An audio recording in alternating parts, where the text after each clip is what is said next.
poucas empresas que têm uma implantação no processo sistemático. A estratégia sem processo vira brainstorm. Brainstorm, exatamente. E a gente viu o custo dessa empresa diminuir drasticamente quando a gente aumentou a produtividade dessa empresa. Hoje nós vamos falar sobre as prioridades que mais impactam o crescimento sustentável das empresas no Brasil. Falando de indústrias e médias empresas, que serve para todo mundo no geral, o que a gente vai falar hoje aqui. Muitas empresas têm várias dificuldades, né? Seja para crescer de uma forma planejada, cortar custo, fazer uma gestão tributária que traga uma economia, implantar processos na empresa. Esse é um grande gargalo, né, que a gente vive hoje na consultoria, empresas com dificuldade em processo, cada dia fazendo as coisas de uma forma diferente, né? Então a gente vai discutir um pouquinho esse cenário hoje, tá? E eu queria começar aqui apresentando, né, como sempre, Fernando e Rafael, participando mais uma vez do nosso Cast Blue. Pessoal, não esqueçam de seguir nosso canal do YouTube, estamos também no Spotify, nas redes sociais, no Instagram e no Facebook. É isso aí, aí? então, Instagram é consulting.blue, tá? www.consultingblue.com.br, né? Blog também lá disponível, várias matérias bacanas para vocês. YouTube Consulting Blue, LinkedIn Consulting Blue, só achar a gente lá. Boa, boa. Lembrando que a fonte de todo conhecimento está no nosso site, né? Lá no blog, tudo que a gente posta nas redes sociais tem um aprofundamento lá no blog do nosso site, que é muito legal. Tem muito conteúdo relevante lá. Começar aqui pela primeira prioridade que eu entendo, que é um gargalo muito grande, né? Eu entendo que a parte de padronização de processos é uma coisa que a gente vem discutindo há bastante tempo já.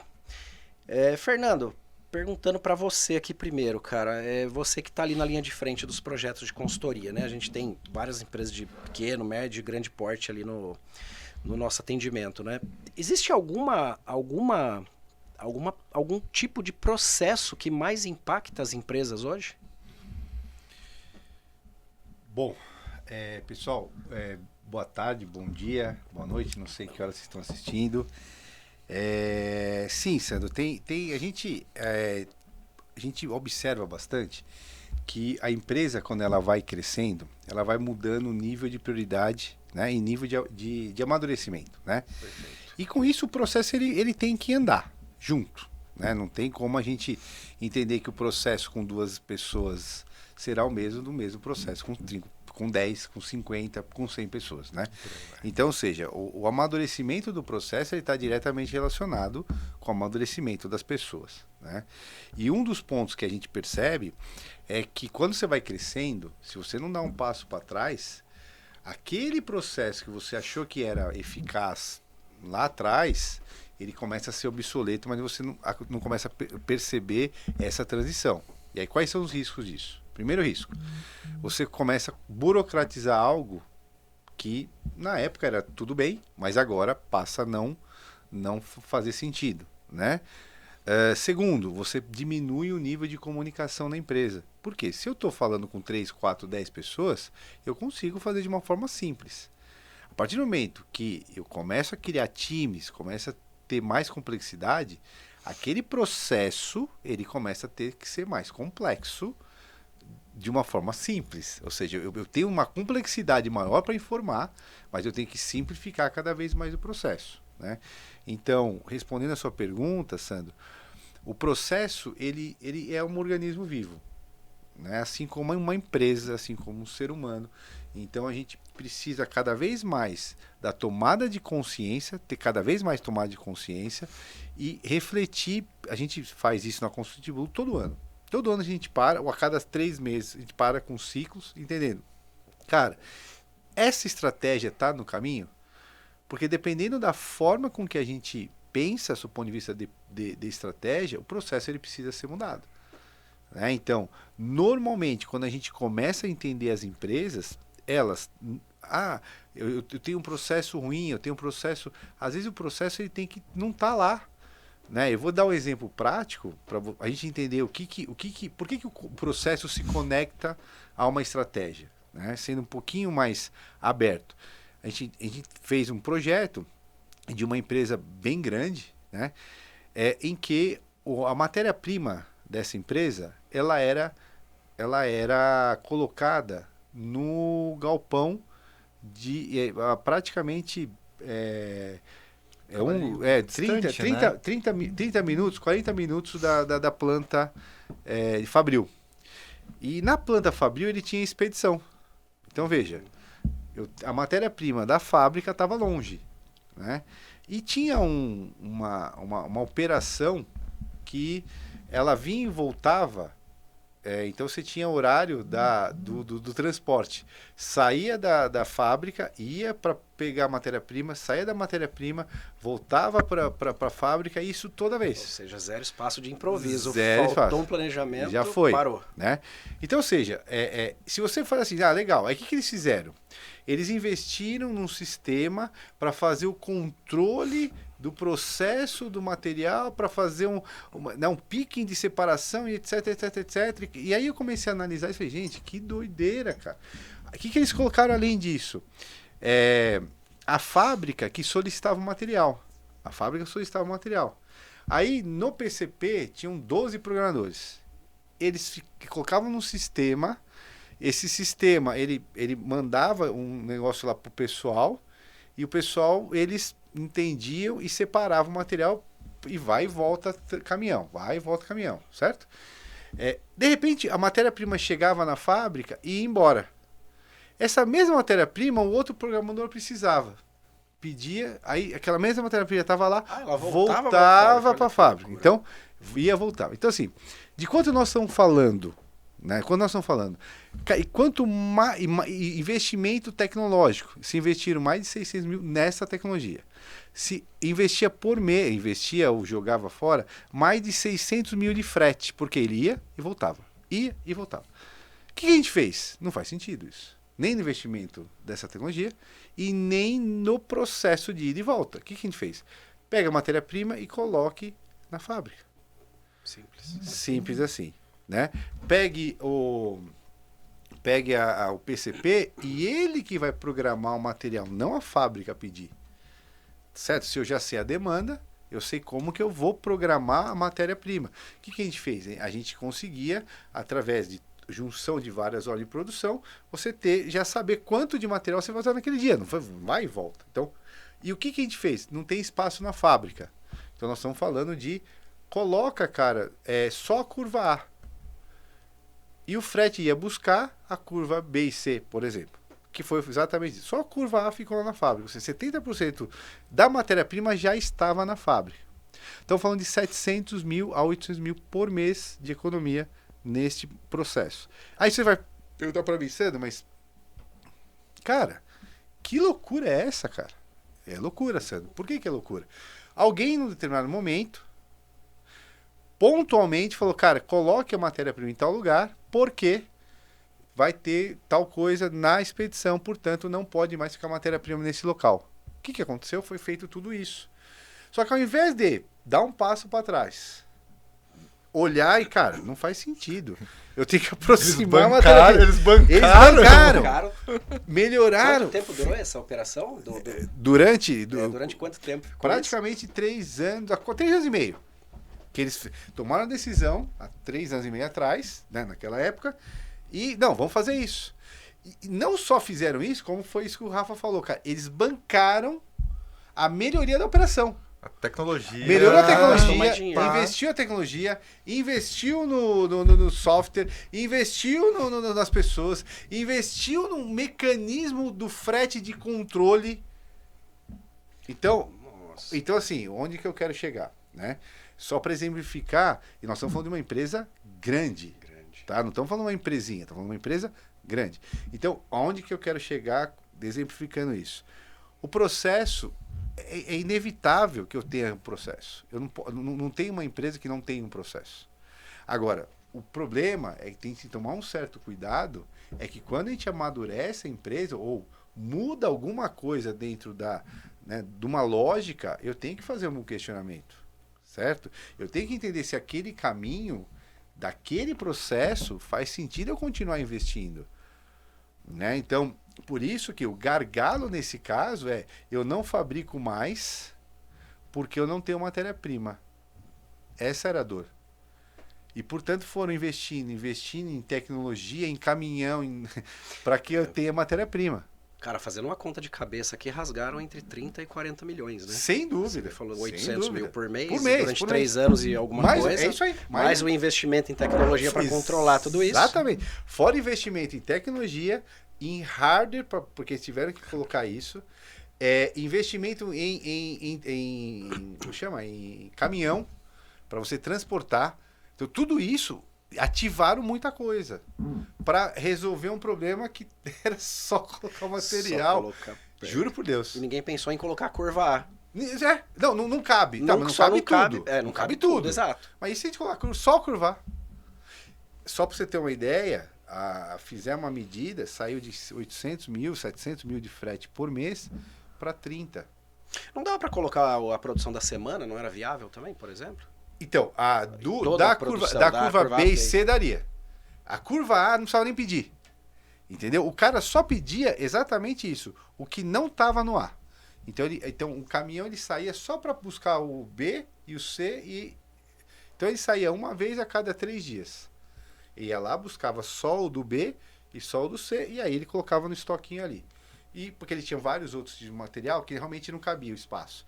Então o curva A chegava e já ficava lá, parado. Então nem precisava pedir. Quando fosse outro tipo de material, aí sim. Aí pegava exatamente isso. Só ia buscar o B e C. Olha que loucura. Loucura. E quando a gente fala em padronizar processo, não é tão simples assim, né? Vamos sair mudando o processo. Né? Uma coisa que a gente sempre fala na consultoria, mudança de processo, ele é um processo técnico e político ao mesmo tempo.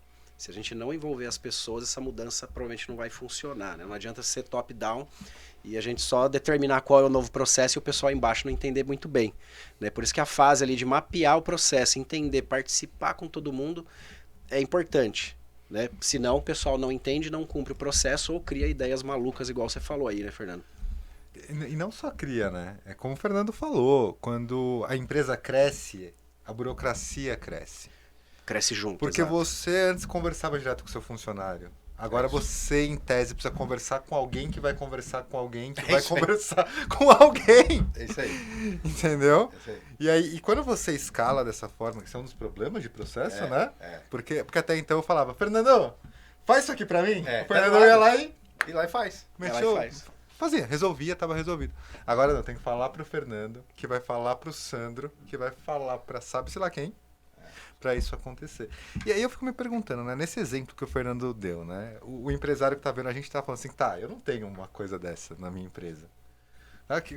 Imagina que eu vou cometer um negócio desse. Isso é uma loucura, isso é algo muito megalomaníaco. Então eu vou roubar um pouco o papel do Sandro e até perguntar aqui assim, este é um exemplo maluco. Cara, 40 milhões? 40 milhões. 30, 40 milhões. Cara, eu não tenho uma operação dessa, eu nunca faria algo nisso na minha empresa. Aí eu te pergunto duas coisas. Dentro da padronização de processo, assim, vamos pensar em algo mais corriqueiro. O que na sua visão é, Nando? E a segunda pergunta que eu te faço, assim, você acha que tem muito empresário pensando exatamente isso? Estendo a pergunta para o Sandro também. Pô, na minha empresa não tem um processo desse que rasga tanto dinheiro. Quando a gente entra na empresa, a gente acha processo assim? Mesmo em operações menores? Não tem grandes, mas tem vários pequenos, né, Fernando? O Rafa, assim, cara, custo, né? Melhoria de processo é meio que nem unha. Cresce todo dia. Cabelo, não meu, mas cresce todo dia. Né? Se você for pensar de uma forma prática, né?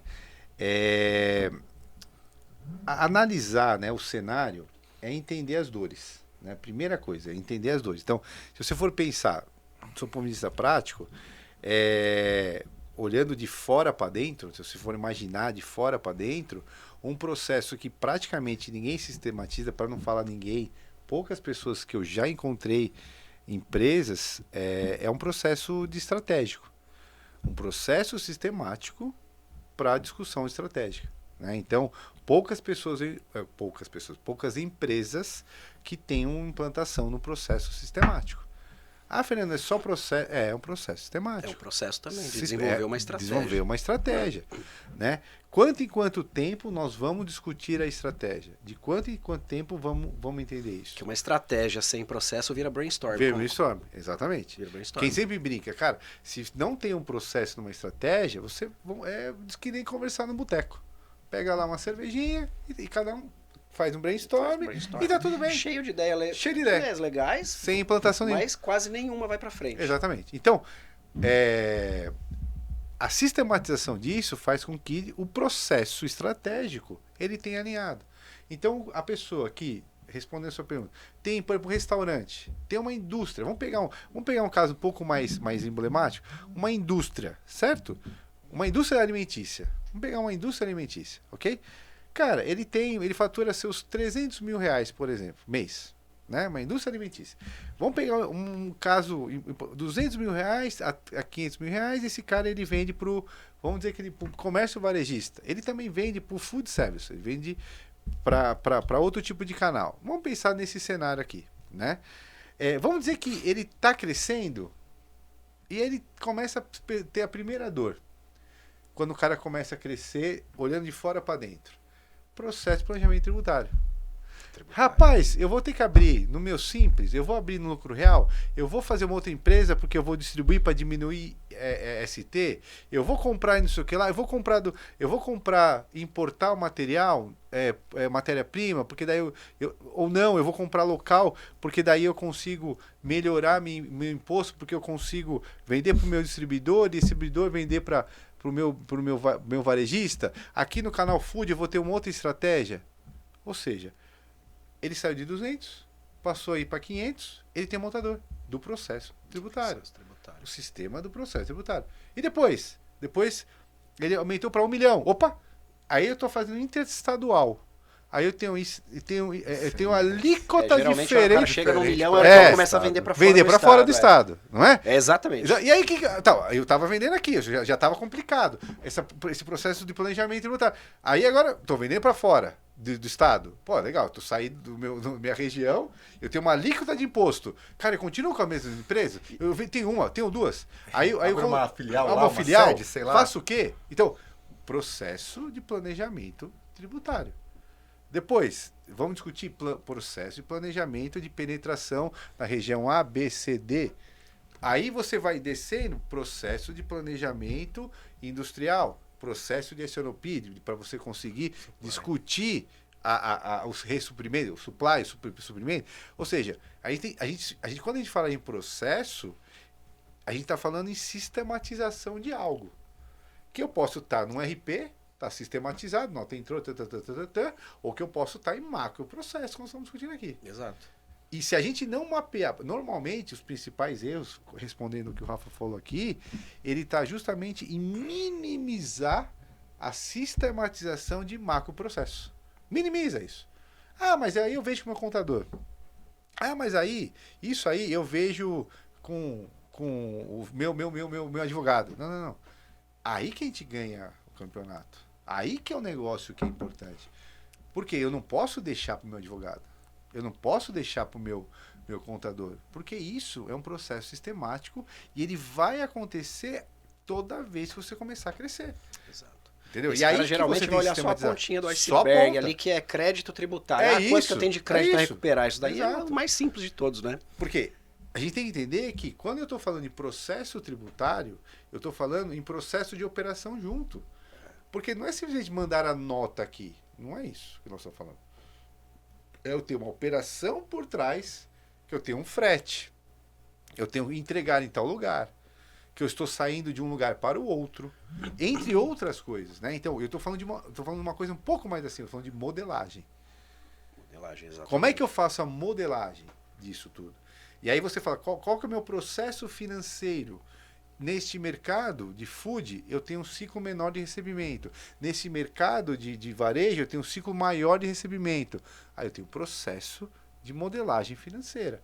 Porque tudo vai se interligando. Só que assim, não, eu me preocupo apenas em fazer a primeira etapa e depois eu delego para profissionais que não estão necessariamente entendendo a minha empresa como um todo. E aí cai exatamente o que você falou, Sandro. Primeira coisa, eu tenho que mapear isso. Eu tenho que entender qual que é o mapa desse processo como um todo, para eu entender quais são os braços que a gente vai ter que olhar. Porque não é basicamente eu abrir uma empresa em tal outro estado que eu comecei a gerar uma alíquota. Não é isso. Se fosse isso, qualquer um fazia.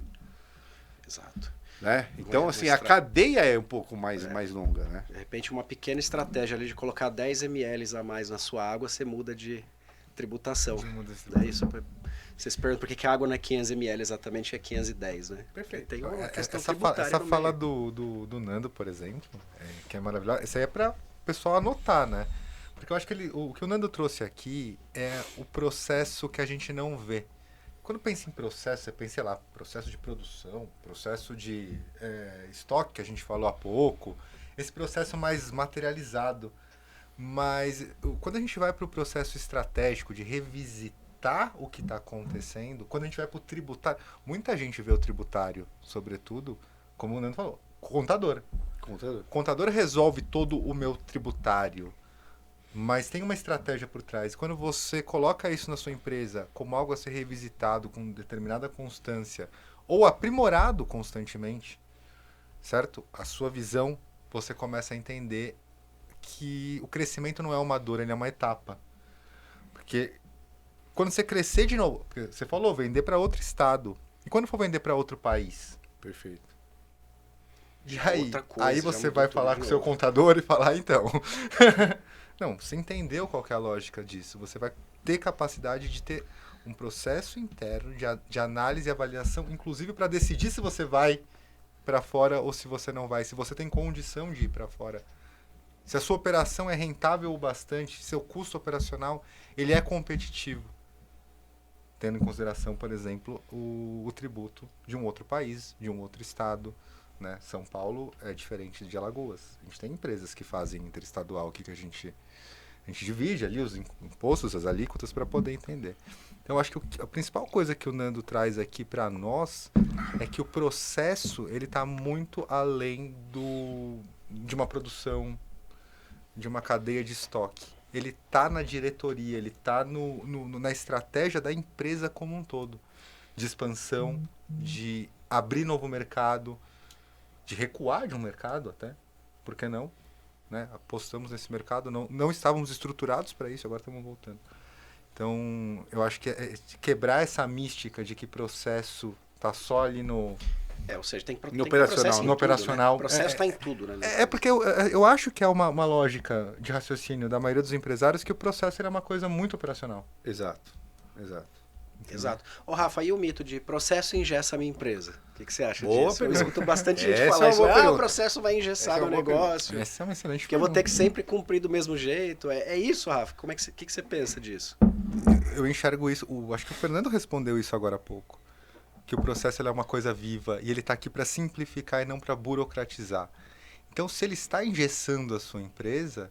Talvez seja o momento de você pegar o seu processo de rever estratégia, de reobservar, de revisitar, através de reuniões, através de realinhamentos estratégicos, e entender se ele realmente está engessando a tua empresa ou se, na verdade, foi o processo que você criou que está burocrático demais e isso está resultando no engessamento de empresa.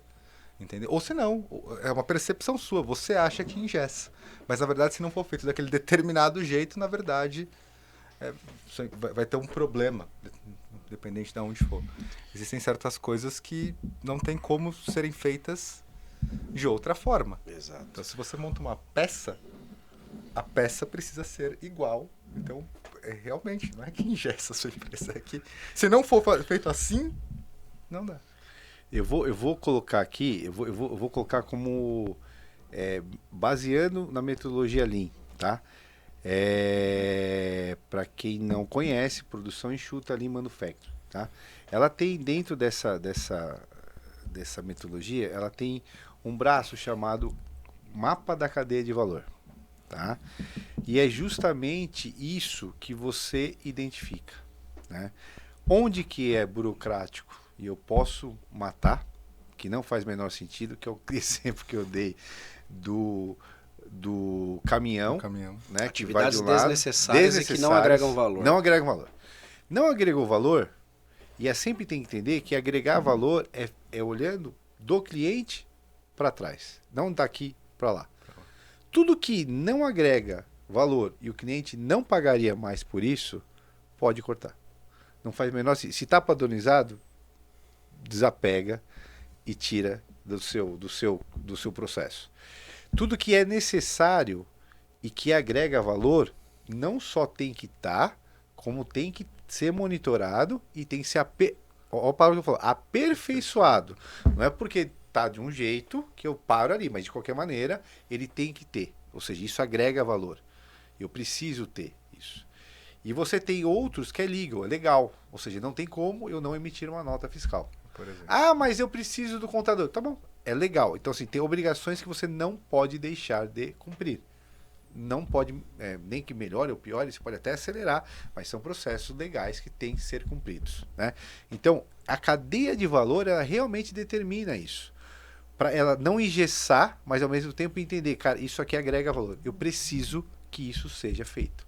Podemos discutir como, de várias formas. Sim, tem que ser enxuto e entender, mas de qualquer maneira, eu preciso que este processo ele exista.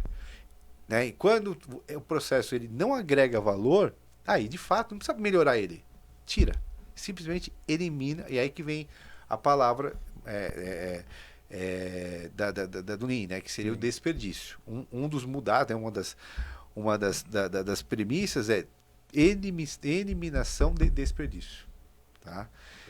E aí depois a gente complementa um pouquinho na parte industrial, né? Especificamente como que isso consegue se conectar, onde eu agrego valor e onde eu não agrego valor. E isso serve para qualquer área administrativa, etc, etc.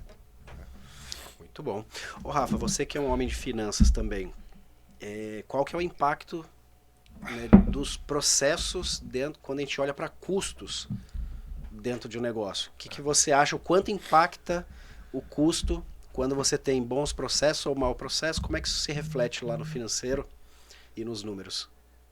Se você não tem ali, né, um financeiro, um faturamento que reflete a sua produção, você tem um problema por si só. Mas eu vou pegar aqui um case recente, apresentei ontem, inclusive, esses resultados, de uma empresa que nós atendemos, empresa muito parceira, inclusive, e a gente viu o custo dessa empresa diminuir drasticamente quando a gente aumentou a produtividade dessa empresa.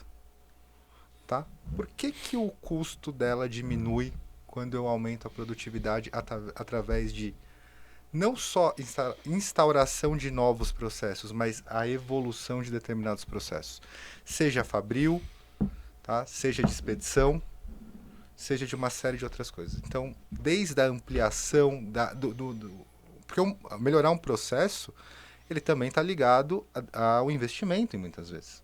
Eu tinha uma máquina que produzia 10 canecas, agora eu tenho uma máquina que produz 100 canecas por hora. Eu tenho muito mais tiragem, né? E isso me permite negociar melhor com os meus fornecedores, porque eu consigo comprar num volume maior. Se eu compro num volume maior, automaticamente eu tenho uma negociação melhor. E isso também impacta muito positivamente na expedição, na hora de sair.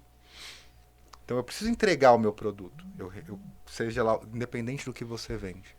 Eu preciso entregar esse produto. Imagina se o Mercado Livre fosse mover um caminhão para entregar um celular para o Sandro. Quanto que custa essa operação? Agora ele não sai com um caminhão para entregar um celular, ele sai para entregar 1000 por dia. Celulares, seja lá o que for, né? Ele tem uma rota. Então quando você aumenta a produtividade, permite negociar melhor com o seu fornecedor e permite que a sua expedição, no exemplo que eu estou dando, ser mais eficiente, você consegue carregar com maior frequência, então você também tem uma logística melhor estruturada ou com negociações melhores, né, de frete, dependendo do seu jogo, e você também tem um volume de produtos bacana que permite você também negociar com quem você está vendendo um preço melhor, uma condição melhor, um volume melhor de venda. Isso tudo otimizando, uma otimização de processo tornou possível uma expansão de fábrica, um aumento de tecnologia, um processo mais enxuto, porque ele permitiu mais produtividade. porque ele permitiu que aquela empresa fosse expandida. Isso veio do quê? Uma otimização de processo, organograma e controle de indicador. Tá? Então, quando a gente fala disso, a gente estava falando essa semana, né, Fernando, do OEE, né?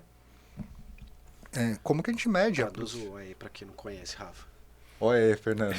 Overall. O OEE, ele é uma métrica mundial, né, que você consegue comparar, inclusive, fábricas, né? Então, a gente olhando um universo fabril, pode até ser não necessariamente fabril gigantesco, né? Mas eu consigo entender qual que é a minha disponibilidade, de máquina. Começa por aí, de recurso. Quanto é disponível, né?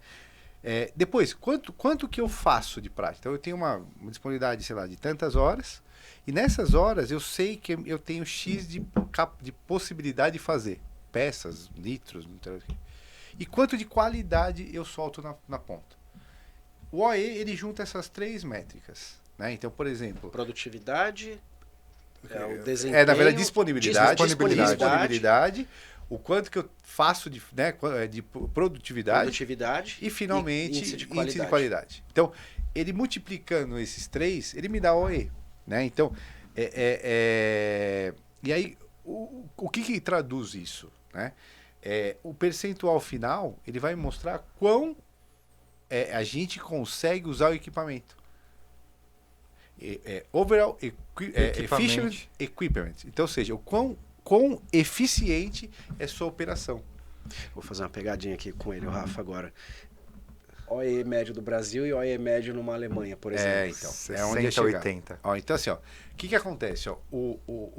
A gente, quando a gente começa a entender, né, o quanto que a gente é ruim, do ponto de vista de operação, aí cai exatamente o que você falou, Sandro. A gente tem que começar a ter um processo comparativo, certo? O processo comparativo da fábrica é OE. O processo comparativo de operações grandes é o DRE, o seu EBITDA, por exemplo. Então a gente começa a fazer comparativo. Quanto que é a taxa fabril, etc. Então você vai, a fábrica tal, fábrica lá, então você começa a comparar realmente as operações. E aí, a gente tem o Gold Standard, o padrão ouro de OE, né? O padrão ouro de OE, ele tem que girar em torno de 80% mesmo, tá?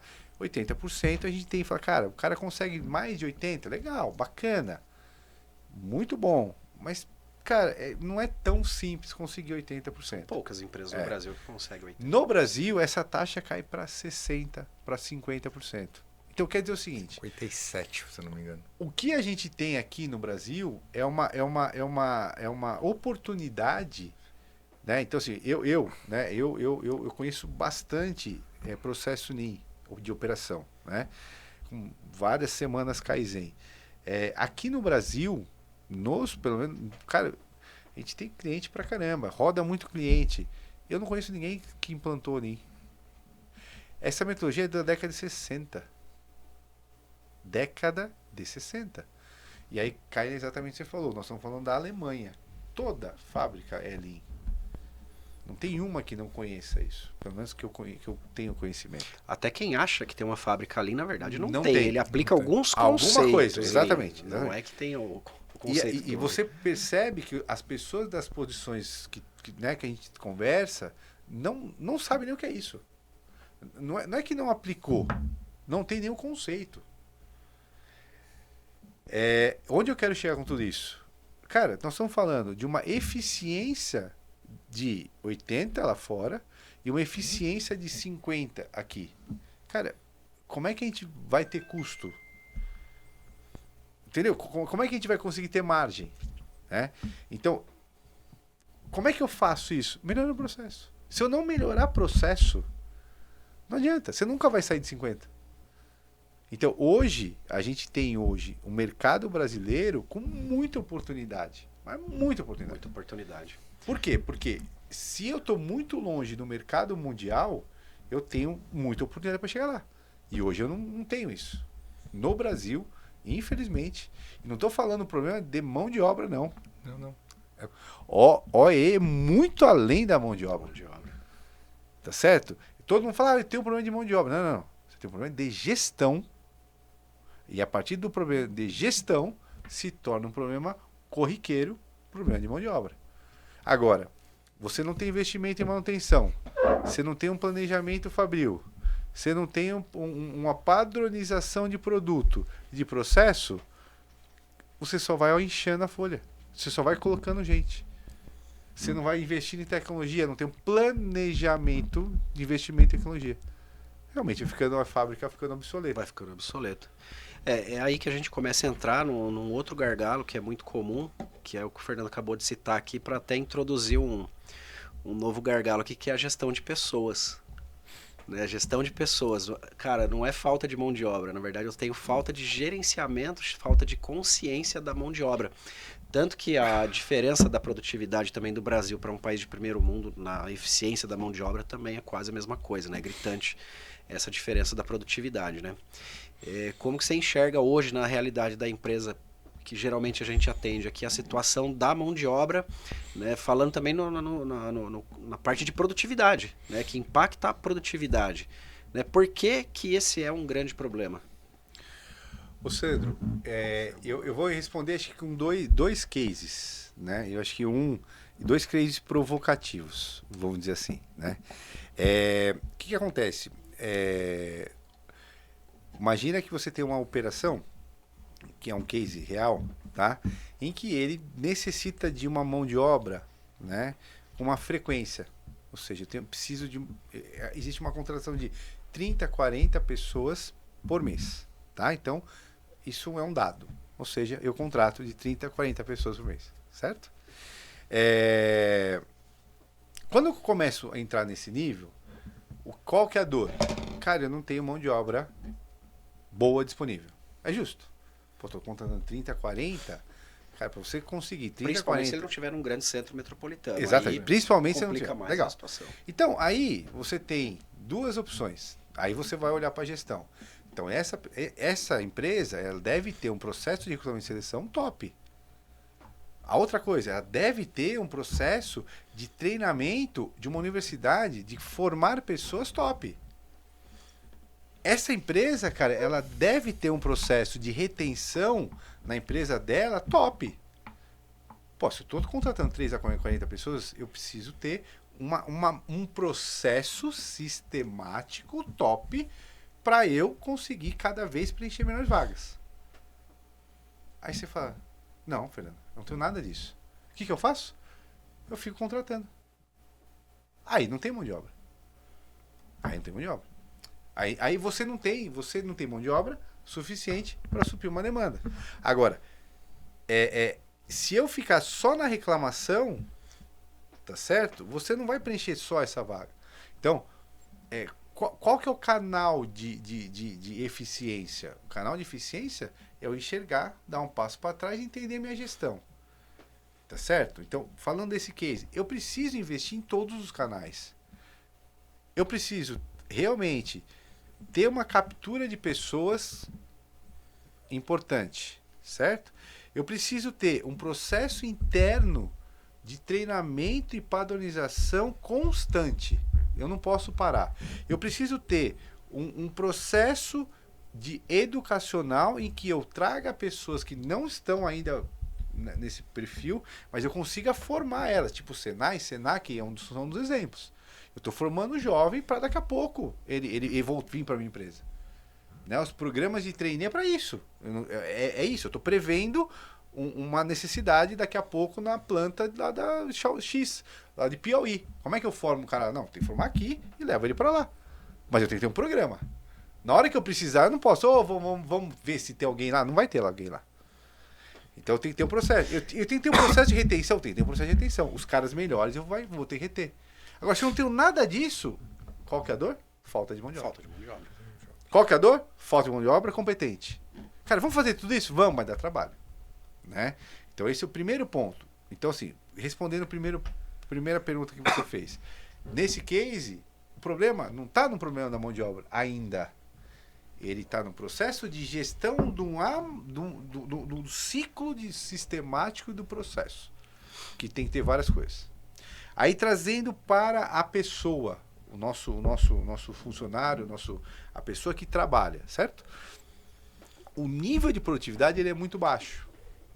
O nível de produtividade do quanto as pessoas produzem aqui no Brasil, per capita, ele é muito baixo. E por que ele é muito baixo, Sandro? Pelo menos nos clientes que nós vemos. O primeiro ponto que eu identifico, eu volto para cima de novo. Tem maus gestores. A gente não tem uma escola de formação de gestor. Porque assim, cara, falar que o cara... Não tô falando que a pessoa também não tem que buscar. Não é isso que eu tô falando. Tá? Não é isso. Mas assim, quando você tem bons gestores, você consegue propor projetos. Mesmo para a pessoa que fica abastecendo a linha. Certo? Ele não é um mero abastecedor. Se ele entende que ele tem um propósito além do abastecimento, provavelmente ele vai se tornar outra coisa lá dentro. Então talvez essa mão de obra, ela pode ser melhor aproveitada. Agora, se eu sou um cara que só é um abastecedor, tem um turnover alto. É lógico que vai ter. Tá certo? Se eu não tenho esse processo de liderança muito bem qualificado, não dá. É lógico que no início da cadeia, eu preciso ter realmente, quando a mão de obra é menos qualificada, eu preciso ter volume. Não dá para negar, mas eu preciso ter volume. Mas se eu não tenho um volume com uma gestão, é improdutivo. E aí eu começo a ter que tirar o que é improdutivo do que é produtivo. Ou seja, hoje, como a gente tem uma má formação gerencial, reflete na mão de obra, certo? Essa mão de obra, ela tem uma má formação. Nós no Brasil não conseguimos formar pessoas capazes de executar a tarefa simples. E eu não estou falando aqui de demérito de ninguém. Eu estou falando assim, o Brasil, de um modo geral, ele não forma isso. Eu lido com empresário todo dia. Tem empresário que não consegue fazer uma linha de raciocínio. De começo, meio e fim. De começo, meio e fim. E a equipe dele não está consciente, não sabe qual que é Não o papel. sabe. Aliás, nem o líder dele sabe qual Nem que é o sabe papel o líder. dele lá. A Exatamente. maior parte das maior lideranças hoje parte. no Brasil, você pega aquele cara que está com você desde o começo, Exato. que era o seu melhor técnico, que fazia o melhor trabalho mais rápido e coloca ali para liderar sem... Não, agora você é o chefe. É isso aí. Assim, agora você é o chefe, você perdeu o teu melhor técnico, operador, seja do que for, e ganhou uma pessoa que não faz a menor ideia do que é liderar uma outra pessoa. Ela tem essa percepção, agora eu sou o chefe, eu mando. Porque a percepção da pessoa que está abaixo do chefe, ela talvez esteja muito errada. E ela vai agir ali, de repente, sem a menor experiência. Porque, Nando, você gere pessoas, o Sandro gere pessoas. Não é tão fácil quanto parece. Tem uma série de aprendizados para fazer isso. Então, quando acontece aqui no Brasil, é uma coisa muito comum, de pegar o seu melhor técnico, você não treina esse técnico para ser um líder e fala só, agora você é o líder, a verdade é que esse cara aqui não tem a menor ideia do que ele tem que fazer. Não tem a menor ideia. Menor ideia. A menor ideia. Ô, Rafa, e é treinável? A gente vê, óbvio, eu tô fazendo uma pergunta aqui, mas eu já até imagino o que você vai responder.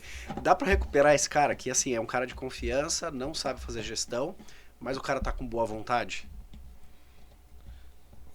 E ele quer virar líder? Eu tenho meu gerente lá. O cara tem boa vontade, ele tem o conhecimento técnico, mas ele não é um bom líder. Não, Dá para transformar num líder esse cara que gerencie, que lidere a equipe dele, tire produtividade?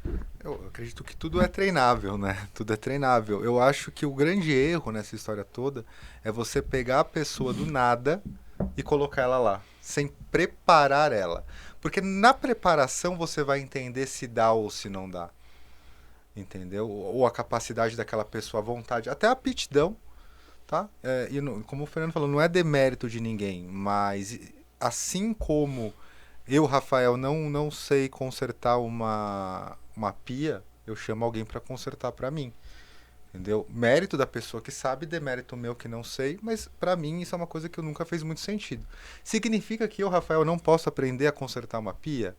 Não, eu posso aprender. Mas eu vou ter que me esforçar, vou ter que treinar, e muito provavelmente eu vou ter muito mais esforço para aprender a consertar uma pia do que alguém que tem uma pré-aptidão ou que foi treinado, está sendo treinado há muito tempo para isso. Então, independente, acho que aprender todo mundo pode. Aptidões, elas existem. E para mim o grande erro é você pegar alguém do nada, estalar o dedo e falar agora você é tal coisa. Quando você faz isso, você está fazendo uma aposta muito alta. Você está apostando uma operação tua que funcionava legal com essa pessoa, seja lá o que ela fizesse, e apostando em alguém que pode vir ser um líder e que muito provavelmente não faz a menor ideia do que é ser um líder. Então, para mim, de novo, é processo. O processo de promoção, nesse caso, ele tem que ser também uma coisa que a empresa tem que ter. Eu vou pegar essa pessoa, vou falar para ela o que eu preciso fazer, o que eu espero dela, vou começar a treiná-la para isso, vou começar a pensar quem vai substituir essa pessoa na operação, para daí ela assumir um cargo de liderança consciente. Só que isso demora. A maior parte das vezes é preciso de alguém, preciso agora. Então, vem você. Vai lá. Cara, e uma coisa que tá acontecendo agora, né? Até nessa linha, a gente tem um processo de tem um pouquinho atrás, né? Que a gente tem que estar muito embasado, né? Se essa pessoa ela cumpre a cultura da empresa, né? Que se eu tenho uma pessoa líder ou que está desde o começo, etc, e cumpre a cultura da empresa, é possível chegar em algum lugar com essa pessoa. Ela pode não ser o CEO da empresa um dia, porque nem todo mundo chega lá, mas ela tem o lugar dela. Você consegue encontrar um lugar que ela fique feliz, a empresa fique feliz e ela gere resultado, né? Agora, se essa pessoa deixa de comungar com a cultura, porque é viva, a cultura ela vai melhorando ao longo do tempo, ela não faz parte, né? Então você tem que entender que tem um viés de separação. Não é porque você começou com uma pessoa que comungou até um certo momento da sua cultura, você revisitou essa cultura e começa a redirecionar para outras coisas, você vai começando a entender que essas pessoas não fazem mais sentido, né? Você vê nitidamente quando você tem a cultura ela se moldando dentro de um planejamento estratégico, né? Quando você consegue debater a empresa, quando você vai trocando as pessoas de lugar, justamente quando você tem mais sócios, você vai percebendo que dependendo da pessoa que assume e que você vai comungando de outro rito, você vai percebendo que as pessoas abaixo, elas também vão mudando naturalmente, seja saindo, seja tirando, seja recolocando. Você vai vendo nitidamente esse desenho acontecendo de médio prazo, né? Então, fazer com que esta pessoa, um dia ela vire líder, se torne um líder, ou se torne... É possível, desde que ela comece entendendo que tem que ter alguns ritos que tem que ser cumprido, e a partir daí ela consegue fazer essa transição para que ela consiga se encaixar na empresa, na empresa nova, ou nos outros passos da empresa, né? Não quer dizer que aquele jeitinho que ele trabalhava, que sempre deu certo, agora não, ele tem que cumprir. Ele tem que colocar o pedido no sistema. Ah, mas não precisava antes. Não, agora precisa. Tem que aprender a olhar indicador agora. Agora precisa olhar indicador. Ah, mas não precisa. Agora precisa. Então, ou seja, aquela cultura de um jeito, ela se moldou para um outro tipo de cultura. E se esta pessoa, de fato, ele não acompanhou, ele vai mudando dentro da escala de decisão. Ou seja, tem que ter boa vontade, estar aberto para mudança, Exato. Se adaptar bem à cultura da empresa e entregar performance. Aí é o ingrediente perfeito, né? Mas eu acredito muito que a própria empresa tem que investir nisso também. Não adianta só a Ele pessoa... sozinho não vai, né? Vai lá. Não vai. Agora legal, você sabe fazer tudo isso, mas vai lá. Mas tem isso é preparável. O bom processo de promoção, de gestão, ele é preparado. Você prepara aquela pessoa para isso. E não aposta nela no zero. Tive um colaborador uma vez que eu queria promover ele virou para mim e falou assim, eu não quero. Eu gosto de fazer o que eu faço, eu não tenho a menor vontade de assumir essa responsabilidade, eu sou feliz fazendo isso daqui. Cara, eu achei uma honestidade maravilhosa. Eu falei, muito obrigado, você economizou meu tempo. Eu pude buscar alguém que realmente... E tem a opção, né, de contratar alguém pronto, né? O contratar alguém pronto, eu acho que nunca anula você treinar alguém. Manter sempre alguém sendo treinado para o próximo passo dele. Entendeu? Hoje, com alguns colaboradores que eu faço gestão aqui na Consulting Blue, eu estou treinando eles para assumirem um cargo no futuro. Se a empresa expandir, eu tenho alguém pronto para assumir aquilo ali. Se a empresa crescer, eu tenho alguém pronto. Porque é muito mais fácil eu contratar alguém de base, vamos chamar assim, do que contratar alguém com uma liderança do zero.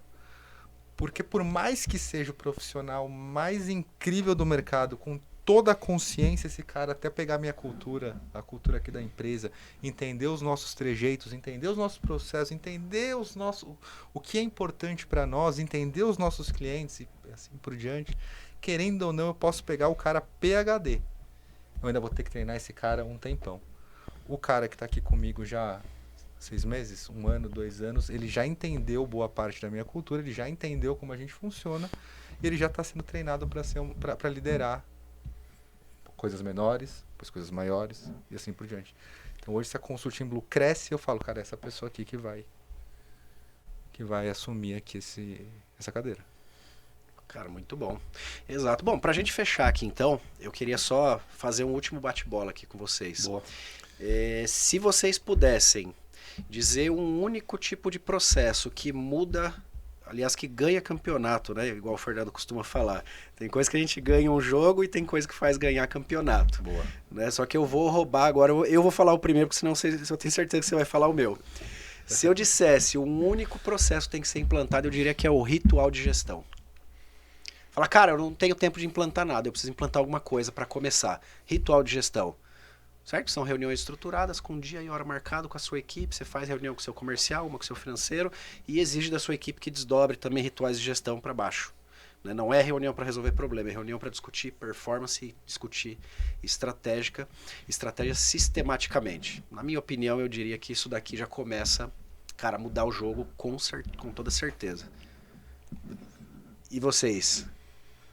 Qual é a que você indicaria? Você for bom de todo mundo, você veio, você perguntou, você respondeu, e aí você olha pra gente e fala, eu quis falar primeiro. Eu acho assim, se você for pegar realmente a bola de prata, uma bala de prata tá aí. Tá aqui. Tá aí, né? Porque assim, a gente, né, de modo geral, né, vou responder realmente enfatizando o que você está colocando aqui, tá? Quando a gente começa a ver a maturidade das empresas, quando a empresa ela é pequena, ela está começando a tracionar, a pessoa acredita que qualquer ação ela vai dar certo. Uhum. Não, que faz tal, amanhã eu escalei, né? Com um monte desses caras aí que nunca tiveram uma empresa, mas fala que escalou, fala que etc. O cara acredita nele. Porque uma coisa é falar que escalou e ele auto se escalou. Com cursos, com não sei o que lá, beleza. Show de bola.